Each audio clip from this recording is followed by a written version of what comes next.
বন্যহস্তি ঘৰচীয়া কৰা দেখিছে অথবা শুনিছে। এইবাৰ বনৰীয়া মহ ঘৰচীয়া কৰাৰ চেষ্টা।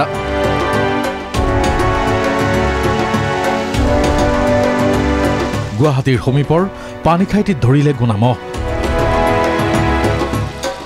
3 টুকুৰাত ফান পাতি বনৰীয়া মহ ধৰিছে দুৰ্বৃত্তই। পথাৰত নমা ভোকাটোৰ বনৰীয়া মহ ফান পাতি ধৰিলে আজাদ নামৰ দুৰ্বৃত্তই। ফাণ্ডত পৰা মহটোৰ 4 ঠেং বান্ধি একাংশ দুৰ্বৃত্তই লগালে নাকি। ক'ত ধৰিলে? ধৰিছে পানীখাইটি 3 টুকুৰা।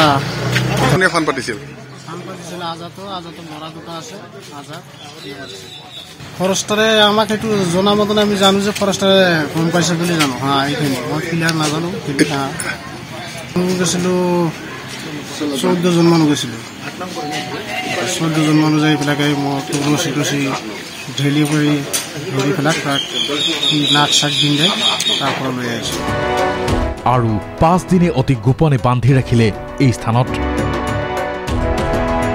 স্থানীয় বাসিন্দাৰ দাবী, আজাদ আৰু 2 পুত্ৰই মিলি ফান পাতি ধৰিছিল বনৰীয়া মহটো আৰু হাজিৰা দিম বুলি মহটোক নাকি লগাবলৈ দিছিল একাংশক। আজাদৰ ল'ৰা দুটা আৰু তাতে ছাগল বেপাৰী বুলি কয় আমি এনেকৈ ইহঁতে ফানটো পাতে। ফান পাতাৰ পিছত ফাণ্ডত এটা মহ পৰাৰ পিছত ইহঁতে মহটো ধৰিব নোৱাৰে। আমাক 10টা 12টা মানুহ হাজিৰা দিম বুলি কৈ লৈ যায়। লৈ যাওঁতে আমি মহটো চাই একদিন ঘূৰি আহোঁ।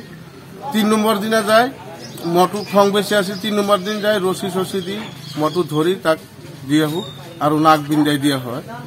আজাদৰ ঘৰত বান্ধি থৈ আহোঁ। মহটো কি মহ হয়? মহটো বনৰীয়া মহ হয়।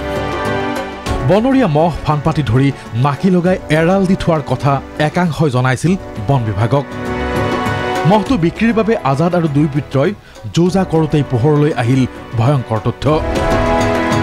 ফৰেষ্টাৰক আমি জনাইছিলোঁ। ফৰেষ্টাৰে কৈছে ঠিক আছে, ইহঁতে তাত থৈ আহিছোঁ, আমি পিছত লৈ আহিম। আজিলৈকে ফৰেষ্টাৰ লোৱা নাই। এতিয়া কৈ আছে মহটো বিক্ৰী কৰিব বুলি বেপাৰী লগাইছে। আমি শুনা পানীখাইটিৰ পথাৰত হেনো বহুদিনৰ পৰাই উপদ্ৰৱ চলাই আহিছে বনৰীয়া মহৰ জাকে। চন্দ্ৰপুৰৰ পৰা কন্দৰ্প কলিতাৰ ৰিপৰ্ট DY365।